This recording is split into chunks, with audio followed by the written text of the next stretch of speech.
would be focusing on NumPy.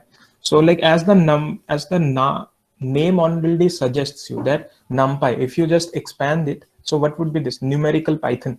So when you are playing with data science or whenever you're playing with machine learning kind of things, so you always try to play with data, you always play with like matrix kind of thing, right? Even if you are playing with a voice, or even if you're playing with images, even if you're playing with audio, so at the end, everything boils down to certain numerical values, right? Like you might have heard that we use neural networks, we use certain other concepts, but whatever things neural network accepts is in the format of numbers. So if you want to do data science or if you want to do machine learning, you have to be fluent with how you can play with numbers in Python, right? So the community of scientists or researchers who were specifically focusing on scientific computing, right? So if you see this, NumPy was majorly focusing on scientific computing. So scientific computing means like let's say some space related things, like maybe some astronauts were using, or certain teams at NASA or things like that were using this NumPy.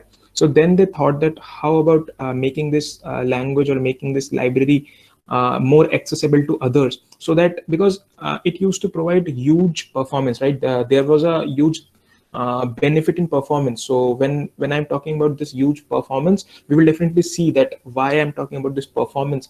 And then you have multi-dimensional array objects, so you can just make let's say m cross m determinant or matrix. You can make m cross n matrix, right? So in machine learning, you have to play with those, right? Your data maybe in the format of you have multiple rows, but let's say 5 columns or things like that. So you have to play with a lot of multi-dimensional data. So NumPy helps you to play with that. I hope that everyone is able to open this notebook, right? So yeah, everyone, like you can just uh, run this notebook in your own machine too, using the Jupyter Colab, Google Colab. So when I was talking about this, you saw about this high performance multi-dimensional array object. So when I'm talking about this high performance multi-dimensional, so when I talk about high performance, we will definitely see it. So we were talking about Python list yesterday, right? So those who attended the session yesterday, there was a concept of Python list. So how did the Python list looks like? So it was like A is equal to square brackets, like kind of like we used to put certain values in this kind of thing, and this was called a Python list. So if we had same functionalities, then why was there a necessity to bring NumPy? Then why why NumPy is given this high performance? We tell that when you use NumPy, it's a high performance thing. So we will definitely see. So first of all, whenever you're using NumPy, even if you do not like, you have to import it, right? Importing means you have to bring that library from a server, because your machine doesn't have this from default, right? But if you're installing Jupyter Notebook, or if you are using that Anaconda version, so maybe you have a NumPy, Pandas, Matplotlib kind of libraries already installed. So those who do not have it installed, they can do pip install NumPy or like things like that. So but if you're using Colab, or if you're using this Anaconda installation in your machine, you would have a NumPy. So first of all, we would try to check the, let's say we were talking about this this NumPy is high performance, right? So we first import, this is the most important thing, import NumPy as NP. You can also write it as any, like import NumPy as your name, right? As let's say Ion, as India, as Pakistan, anything like that, right? So then we want to see how high performance works. So we are talking about this, like how we can check whether it's a high performance or not. We have to take care of the time it takes, right? The time it takes to let's say to execute certain thing. So there is a library in Python called timeit. So there is a in timeit library. So you have a module timer. So what this timer does is it calculates the time about how much execution time did a function or did a class took. So we are using this, right, to just check whether our NumPy is really highly perform, like is really high in performance or not, or people are just telling us lies, right? So what we did is we first installed all the libraries, imported the libraries so that we can utilize those things.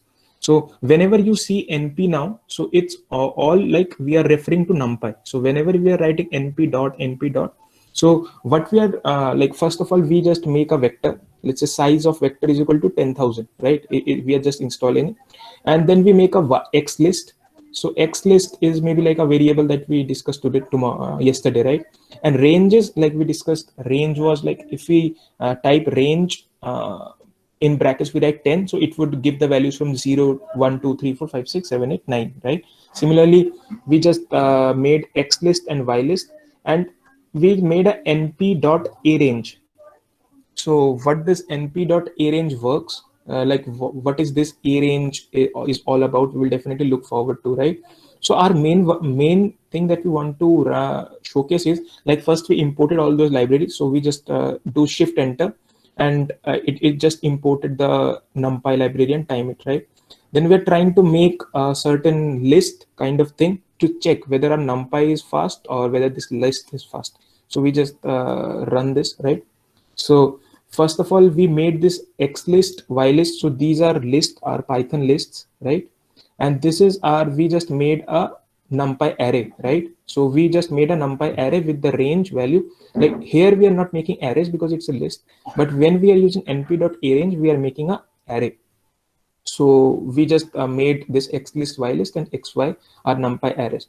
Then we want to compare the performance. So like we have X list is our normal lists, right? Anywhere, anything that have underscore list is our normal Python list. So what we did is we made a function, pure Python. We just want to check if we are using pure Python list, what is the time, and if we are like we are trying to add these two, right?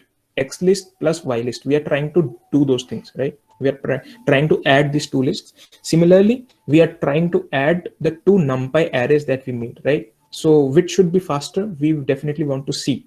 So we just made two functions, one to check the time that it takes to, let's say, for a pure Python version, and then another is for NumPy version. Like here we are adding two NumPy arrays, here we are adding two Python lists. So we just run it, right?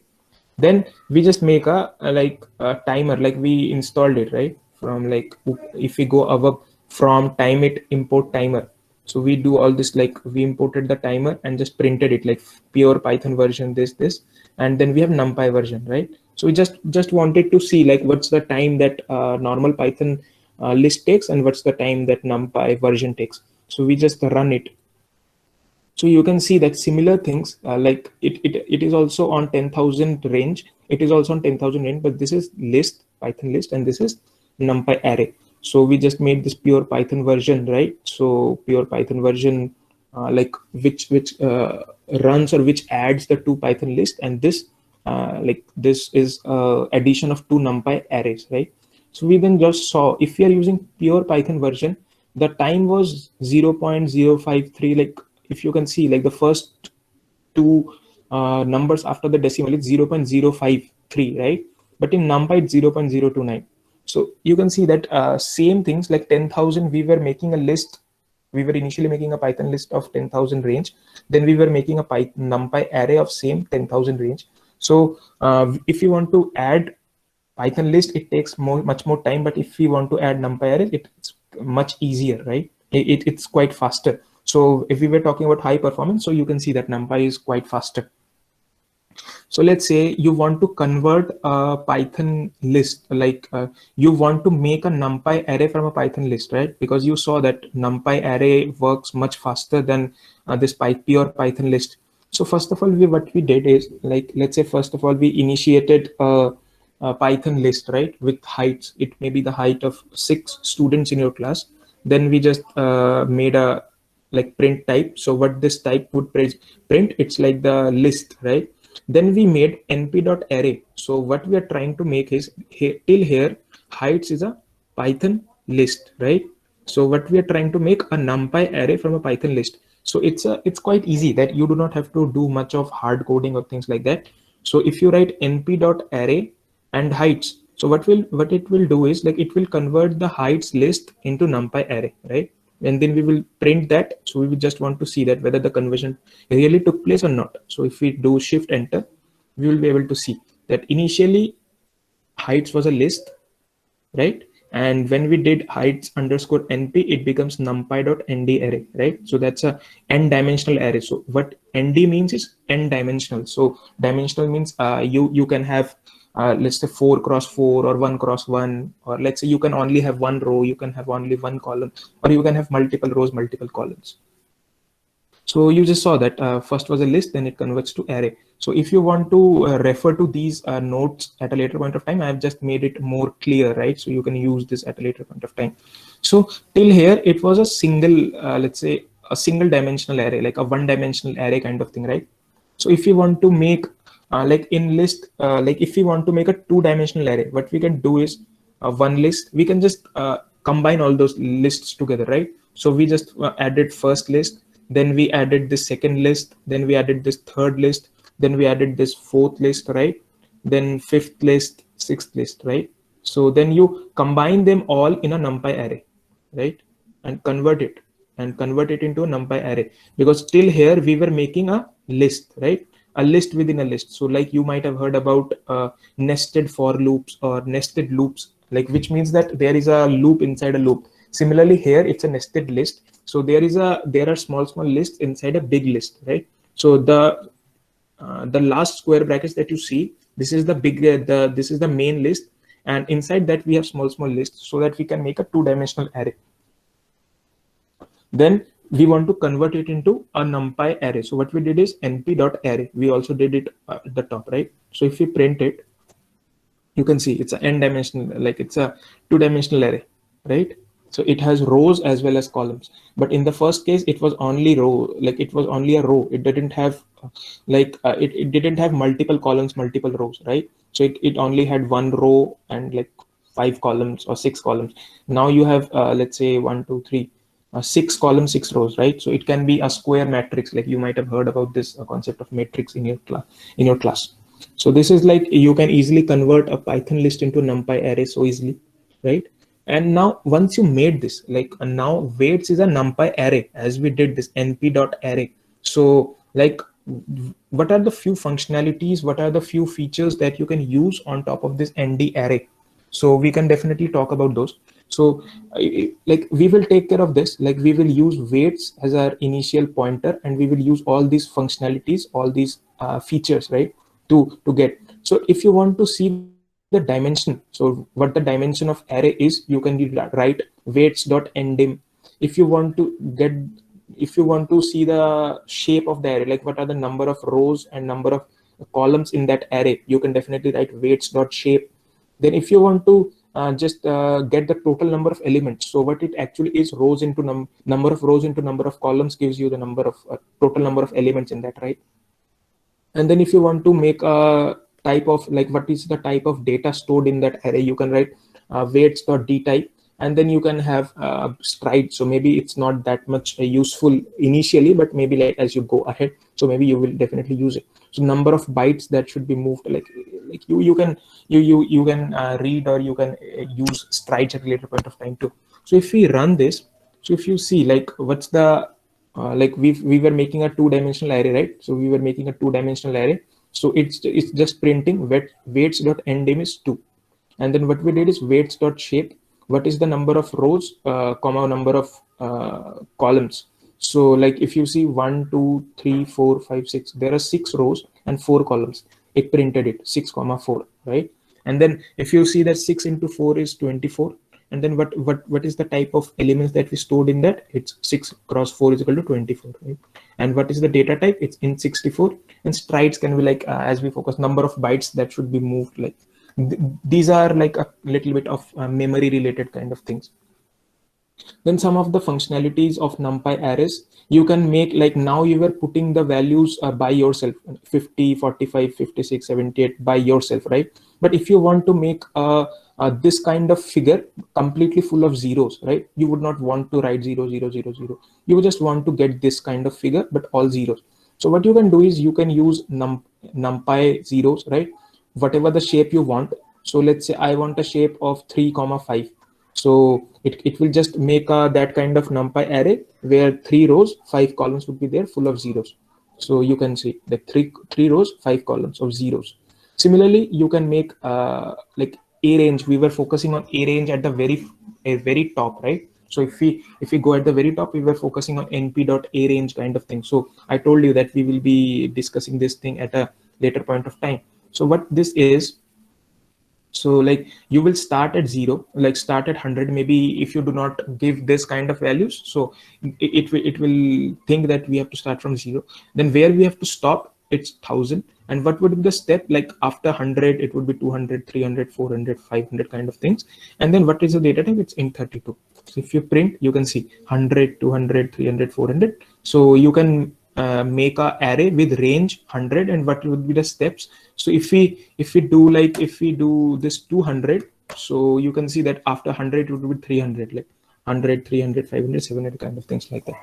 So then you have a linspace. So linspace is a function that creates a one-dimensional array whose first value is I inclusive. So I is like, if you right here you are writing start is equal to 10. So whose first value is I itself and the last value is j itself, and contains the n number, like within, like if we understand from here, it will start from 10 and the last element of that numpy array would be 50. But in between them we have 30 elements, right? How many values that we want. If we just make it, so you can see from 10 to, like, from the first element is 10 and the last element is 50, and within that it has made 30 elements by itself, like divided equally, right? You do not have to take care about all those things.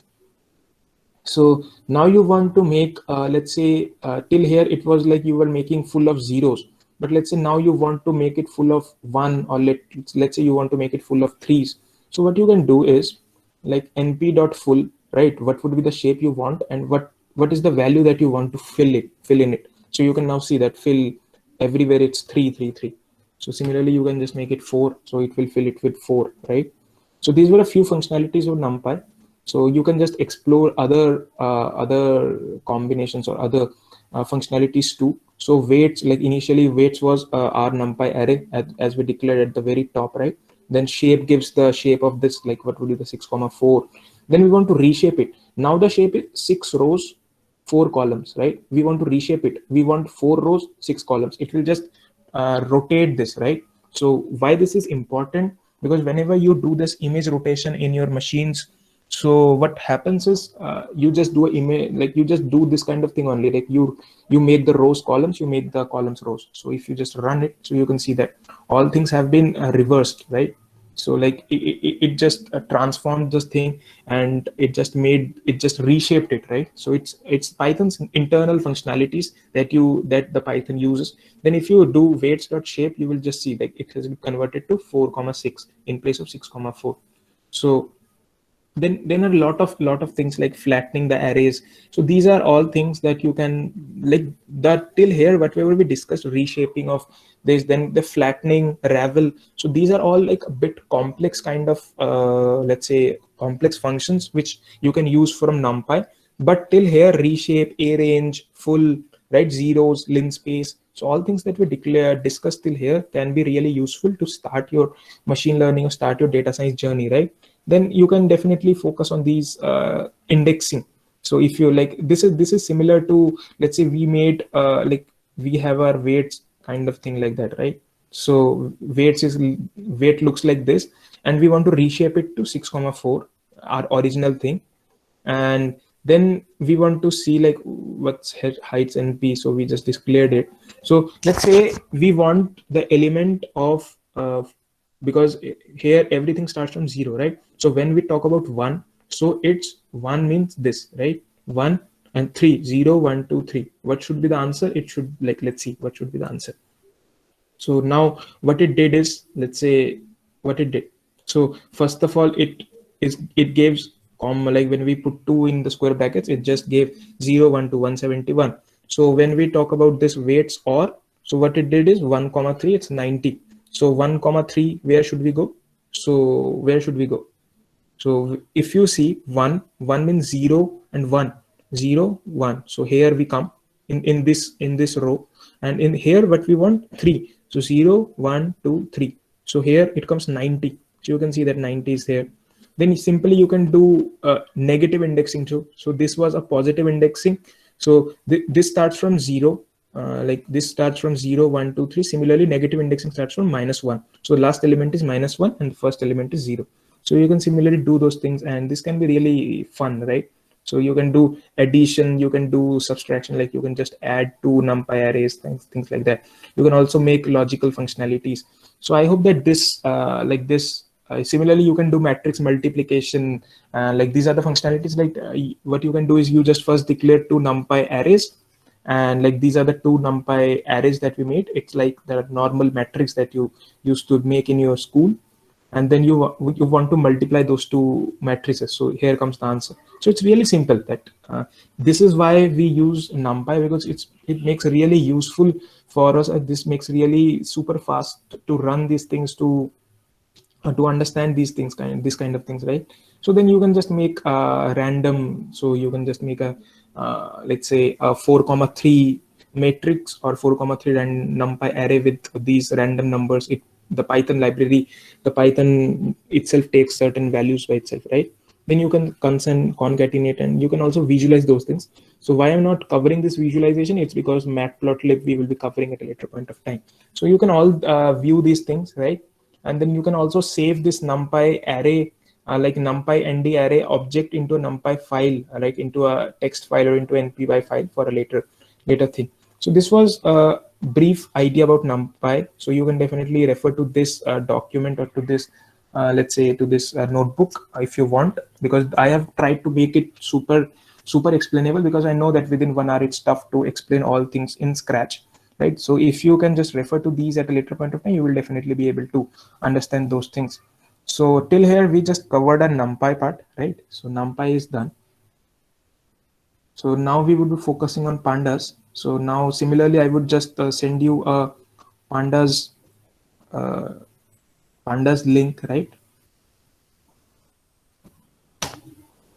So like this similarly, as you were opening that NumPy thing, so you can similarly install, like similarly you can use this Jupyter Notebook on Colab, right? You were utilizing those things by yourself at the initial stages.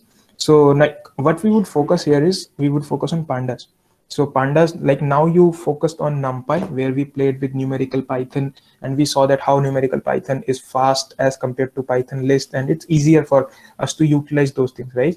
So similarly, pandas is for data analysis library. So whenever you do those data science or do those kind of machine learning stuffs, you also use this pandas. So whenever we try to read a data set by ourselves, we can see that pandas really comes handy. So like pandas is a library that provides a variety of data structures and data manipulation methods. So like it can be, they have certain pre-built functions, and you can utilize those functions straight away, and those can definitely be very easy.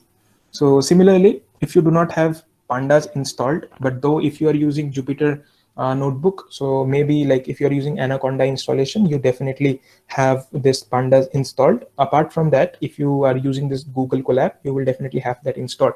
Or if you do not have that installed, what you can do is you can just write pip install pandas and you would be good to go. So I just wrote import pandas and the version of pandas.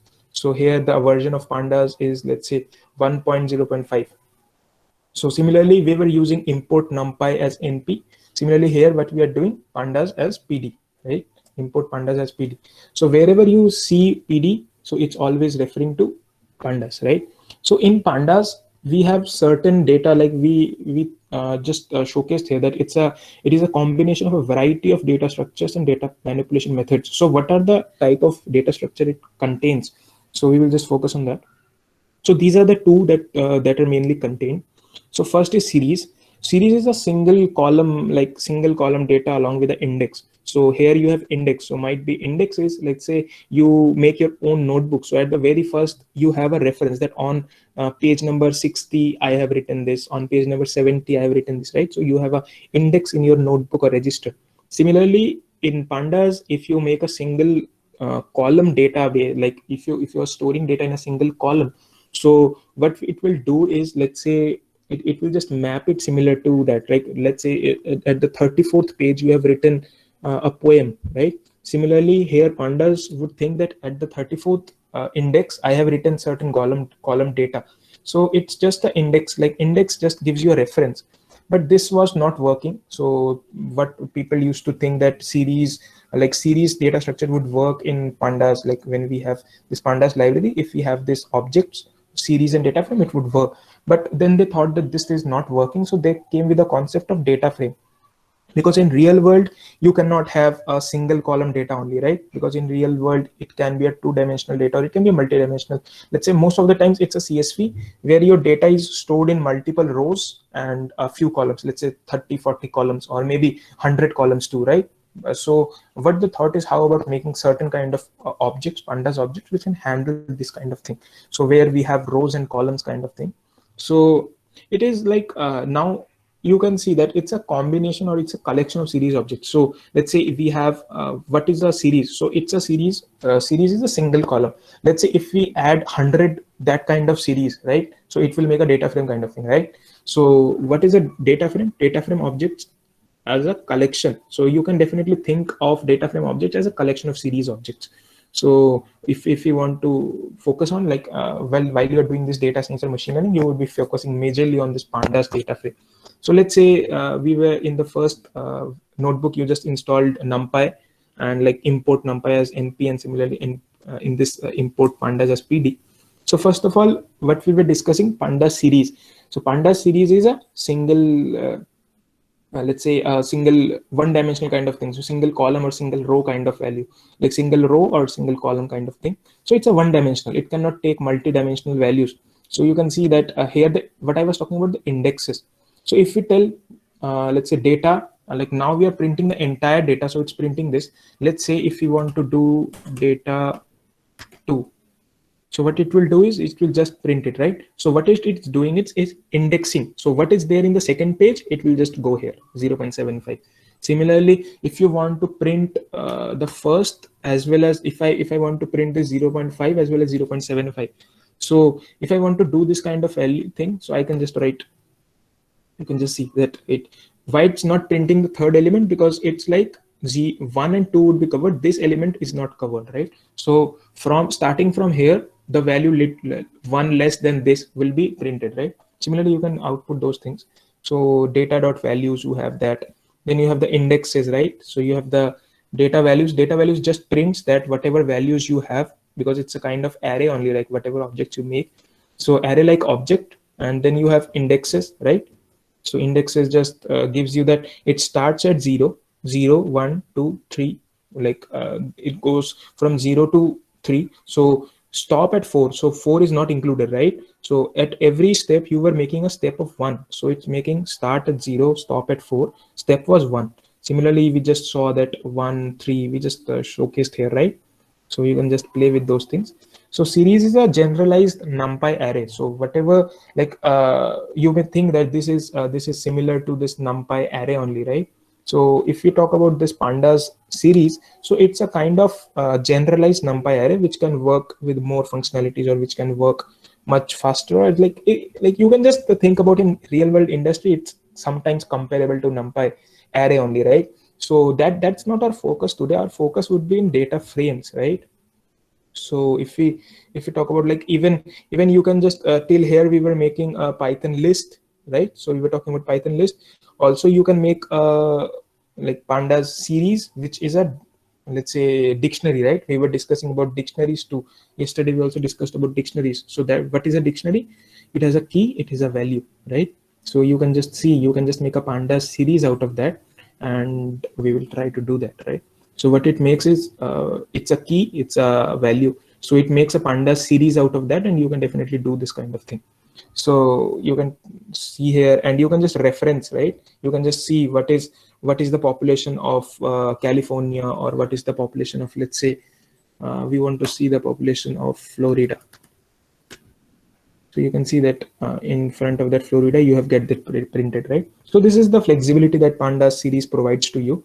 So our main focus would be this pandas data frame, right? So keeping in mind this kind of thing only, right? We are making a pandas data frame because now we do not have a CSV kind of thing, but we will definitely look forward to how to read a real world data set at a later point.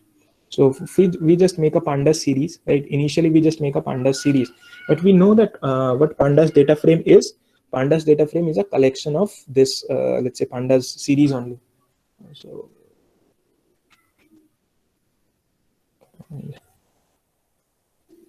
pandas data frame is a combination, or it's a collection of this pandas series only. So we just make a first pandas series, and then we are trying to make let's say like a data frame out of it, right? So how we can make, so first of all we just saw how we can make a pandas series out of this let's say this kind of dictionary kind of values.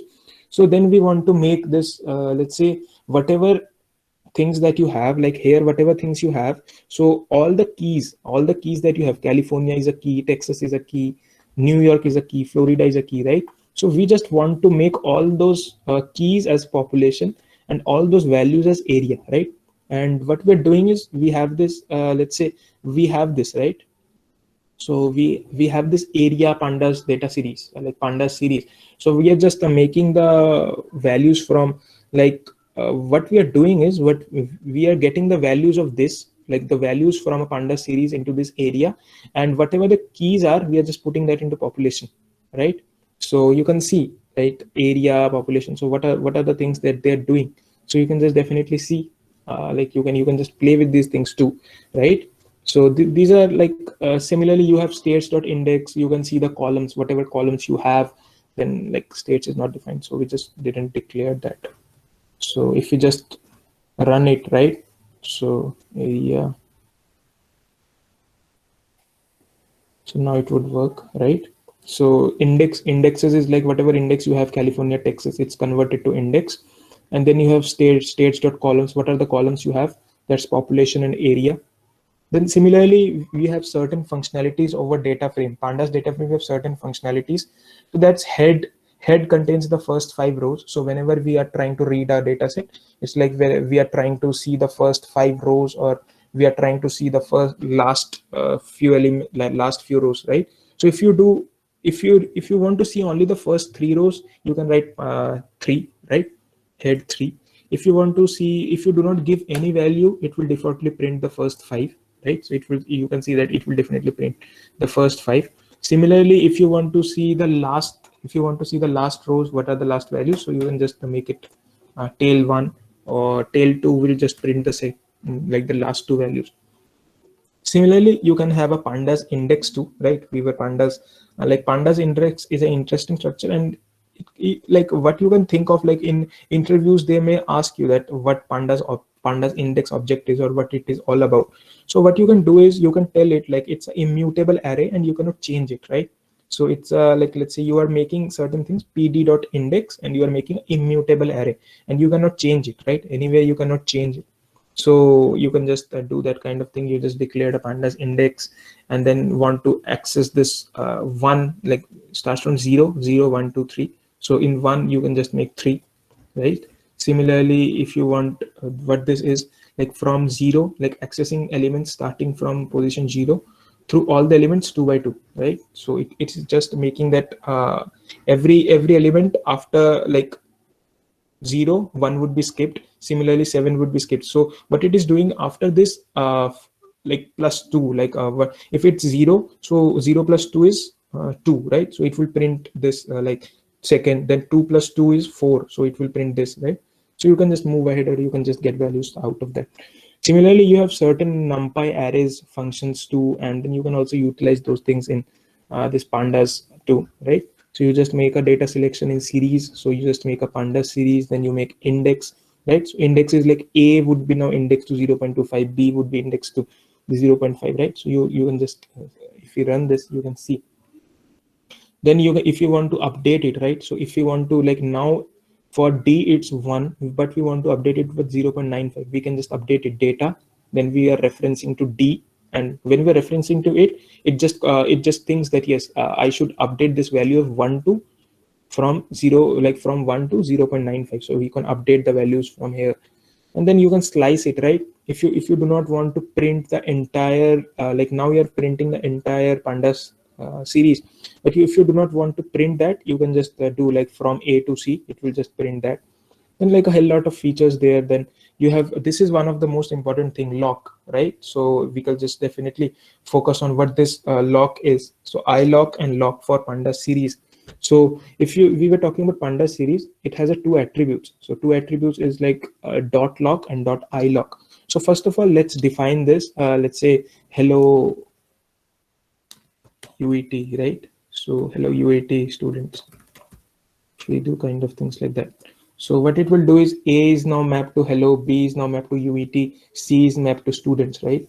Then lock attribute, what we are using lock is, lock attribute allows indexing and slicing that always reference the explicit index. So whenever you talk about this data dot lock A, so it will only focus on this, right?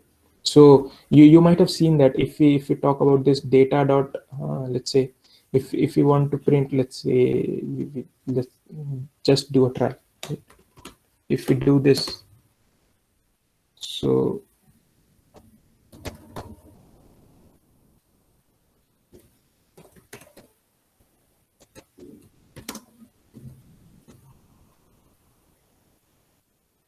so you can do those things, right? Similarly, if you can see that there is a no much difference between that, but it helps you to slice, and you can also slice those things initially with this normal Python too. So maybe sometimes to confuse in interviews, they also ask you that lock, what is the lock thing, what does thing that do, right? So similarly, this ilock, there is another feature called ilock. So ilock allows indexing and slicing that always references the implicit Python style index. So it's like if you have a good knowledge about Python, or if you're just studying about those things, so there in Python you have some direct row numbers, right? From directly from one, you can just focus on that one, you can refer to that, but we never gave that, right?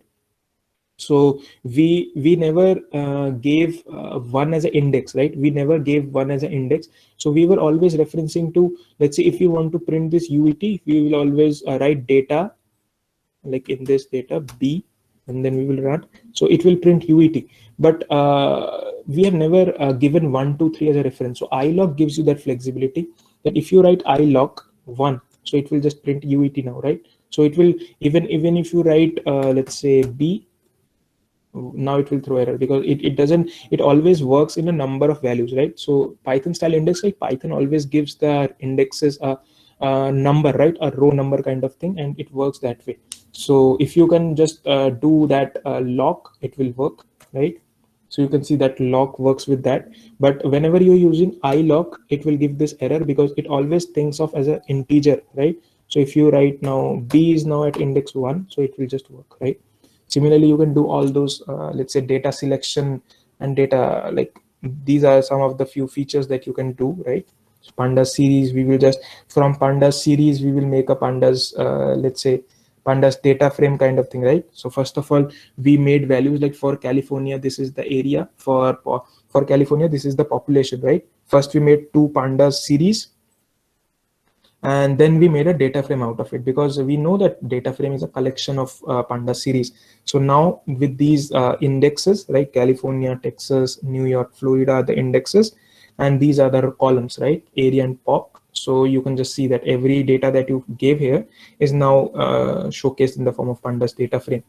So you can just focus on that data dot area. If you print data dot area, it will only focus on area, like it will print out the area. If you want only population to see, you can write data pop, things like that, right? If you want to divide things, if you want to get the intensity and you want to make a new let's say a new column, so what you can do is from this existing columns only you can make a new column, right?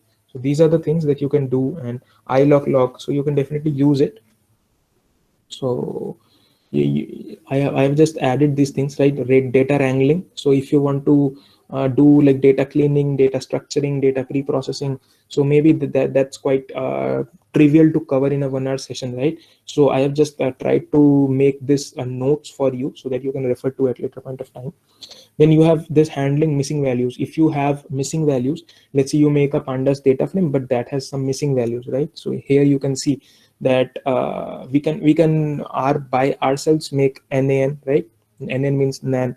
So there is no value there, so we just made there. So then we want to check whether it's a null or not, whether how are things, right? Is null, not null, we want to check those things. So we want to check whether is null. So is null is like if it's truly null, it will just give false. And if it just wants to, let's say it just wants to see that whether it's not a null, so it will just give you back a boolean. So what it happens is, when you are working with real world data, you have to play with, like, you have to check whether this is true or not, whether your data set have null values or not. So you can play with those booleans, right? If you can just return that if it's a null, it should return true, and if it's true, you can just make a try catch block of thing, and you can, or you may change the values of that, right? There are a lot of things that you can do. Is null drop. Then if you want to drop that value, though it's not very much flexible, or though it's not very much, let's say, very much appreciated in real world, because if you drop these values, it's really harmful, because in real world there would be a lot of missing values, and if you start deleting those missing values, it would be really tough for you to, like, to get sense, because in real world you cannot delete data simply. So you have to figure it out. Maybe you can change the value of this. Wherever you find null, you can just change it with, let's say, some other values kind of thing. So you can definitely focus on this. Like, you can fill this null values what we were focusing on, right? So you can focus on these null values, fill NA. So you can fill NA with a fill, things like that. So you have forward fill, and whenever you have this fill NA, you just want to you just want to convert that fill NA value. Like, wherever there is an NA value, you just want to change it with 0. So you can just do all those things, and these are some string operations which you can definitely see. Though these are not very much required in day-to-day, like in day-to-day data science or machine learning jobs, but yes, it would be definitely good for you to cover those things at later. Because once we end this session, today's session was just to give you an idea about these are the few important functionalities that you have in NumPy pandas, and it would be really good to have certain things. So now we are done with pandas. So we will focus on this matplotlib. So I will just take this very very quick, right? Because matplotlib is more into graph, and you have to similarly, I will just share this with you, right?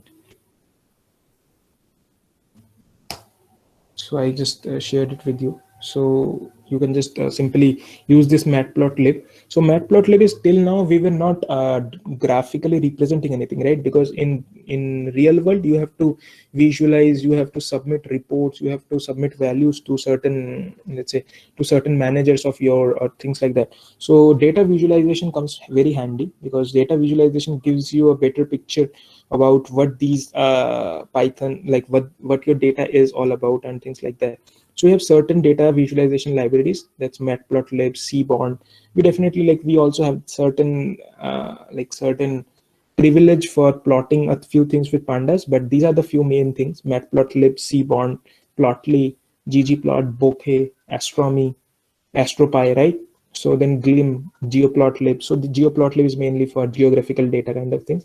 So while you are working in real world, maybe you can just explore this, explore these things, like explore these libraries too for data visualization. But our focus would be on matplotlib. So matplotlib is like the most used module of matplotlib is pyplot. So it helps you, like, matplotlib is a library in which you have another module called pyplot. So whenever you saw this kind of graphs, or when, like, you might have seen that this kind of graphs usually appear in newspapers, right? So what you can do is, first of all, you can pip install matplotlib. Then similarly, we did numpy as np, pandas as pd, then matplotlib.pyplot as plt, right? So maybe things like that. So you can just import that. And we were talking about loading a data set, right? We also focused on that. In that agenda, it was written that we will try to read a real world data set. So here we have metropolitan areas data, right? So what you can do is pd.read underscore csv. So because you are running that setup online, so I just tried to pick it up from a URL, right? Because you can also, because the data here is hosted on YouTube, but let's say you have your own file in your local computer, so you can change this, like, you can change this address with your own, let's say, own file that you have in your local machine, and you can just do your task. So here, if you want to load a real world data set, pandas comes handy, right? Pandas has a functionality called read underscore csv. So if you want to read a csv file, so you have to write pd, like, first of all import pandas, then pd dot read underscore csv. then you can move ahead and then you can just execute it. So you can see that we just imported like we just made this X, like we read the CSV file using pandas, and what the pandas did is like it converted the CSV into a data frame. So if you want to see the first let's say three rows, so you can just see that what the data set contains. So if you want to see how this data set looks like, what you can do is you can just copy this link and you can see how this data looks like. So you can see that this is how the real world data looks like, right? We are just showcasing like land area, percent city, percent senior, physicians, hospitals, like we have all those things, right? So if you see here, land area, percent city. So what we did is we are trying to utilize that thing here only, right? We are just reading that real world data with the help of pandas first. Then we are trying to make a scatter plot. So the most important thing is in matplotlib you have a submodule called pyplot, right? So whenever you're trying to visualize things, it would be matplotlib.pyplot as plt. So whenever you write plt, it's using that pyplot module from the matplotlib, right? So you can just make a scatter plot. So which on which rows you want to make, or on what columns you want to make. I want to make on this crime, let's say this crime rate, right? I want to visualize this crime rate and percent senior.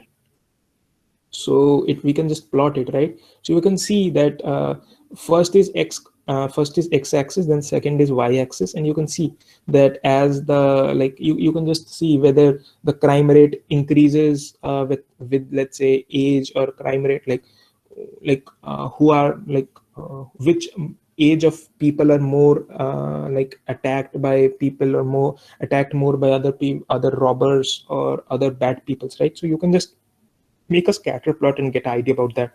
Similarly, like you applications of scatter plot, you can divide the groups, right? You can cluster it, like it's all like all the 40 to 50 years, like those whose age is between 40 to 50, they all lie in this. You can see where there is a density, right? You can see that in your country, maybe if this data is from your country, you can tell that our country has less people who are aged above 80. But if you see this 50 to 60, most of the people are in this, right? So you can get a lot of values out of this. So that's why data visualization is important. And you might have seen that after making a scatter plot, so you have multiple options. So if you go to the documentation of matplotlib, you have multiple other functionalities too. So that will definitely help you. Like we have scatter plot, then you have line chart, bar chart, histograms, kind of things like that. But at the bottom you see plt.show. If you do not do plt.show, it would not display this figure, right? So plt.show is just a print statement for all your for all the data visualizations that you do.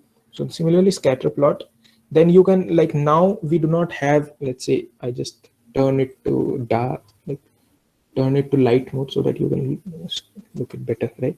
So now you see that there is no title, right? We do not know what is age or what is the crime. Like we just printed it, but we, like as a human, you would not be able to tell me that what is this or what is that, right?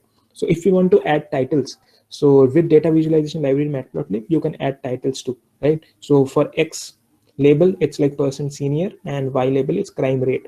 And what is the title of this plot, we can just write that too. So you can see that this plot doesn't conveys much information, but if you see this conveys much more information, right? So that's definitely a good pointer. So then you have similarly, like we were printing this scatter, right? plt.scatter. So we were printing this plt.scatter. Similarly, if we want to print a line chart, so line chart are these kind of things. So you might have seen that while coronavirus has been going on, so you can see that the growth of cases or the decline of cases. So you can see with the help of line charts. So matplotlib also has this, right? So plt.plot, so what we want to plot. So in order, like if you want to make a scatter chart, like scatter plot, you can just write plt.scatter. And in case you want to get plt.plot, so plot will make a line chart, right? Similarly, you have another values like then you can change the size. Now it's too, like if you see this is like you want to expand it, like it's like you want to showcase more, or you want to see the things in detail. So what you can do is you can expand it, you can zoom it, so even you can just increase the figure size, right? So the same figure that you have here, right? So the same figure that you have here is from 0 to 4000. It's now like it's now zoomed in because I changed the figure size. If I change the figure size to 13,8, so like it will just increase, like it will just change accordingly. So you have definitely have that flexibility that if you want to see anything in details, you can just focus on, and so that you can just see the things in your own format. But let's say you can do a lot of formattings, right? You want to change the color, you can do those things, right? What would be the color? So in a normal plot only, you want to make that x dot workforce, x dot income. We want to print, we want to make a graph of these two. What would be line style? Line style should be dash dash. So if you see here, there is a dash dash dash dash kind of thing. Then markers is where the actual data points are. So you can just make a marker, and what with the color? Color is R, right? So you can just play with those things. In place of R, you want G, so it will convert to G. So in place of G, you want to click blue, so it will just change accordingly. And let's say in place of marker this, you want to make a star kind of thing, so it will just change it with a star, right? So you have full flexibility to do, so you can change all those things. So you can do like this was a quite long code, like quite long command. But if you want to do the similar things in a very similar fashion, so what you can do is you can just write R. So dash dash is like whatever this like whatever line style you want. What is the marker? Marker comes at the last, and in the middle you want this R, B, G, anything that you want. So you do not have to write this long code, you can just do that same thing here, right? So if I do B, so it will just do that. And if I change this, so it is now quite easy, right? So it's now quite easy to plot those things. So it becomes quite easy. And you, if you want, do not want the line style, you do not want the line in between the points, so what you can do is you can remove that, right? So you can remove that too. Then you have a lot of things like consecutive plots, maybe like you want to print two plots. So what you can do is plt dot show, because this is usually useful in making reports, usually useful in making dashboards kind of thing, right? So till now we didn't have like, now if I give you this feature, like now if I tell you that this is, but you do not know what this represents. So maybe it's death, maybe it's cases, maybe it's what, you do not know. So what this thing is, so you can just add a legend. Legend means what this line represents. So this red line represents workforce, and this blue line represents physicians.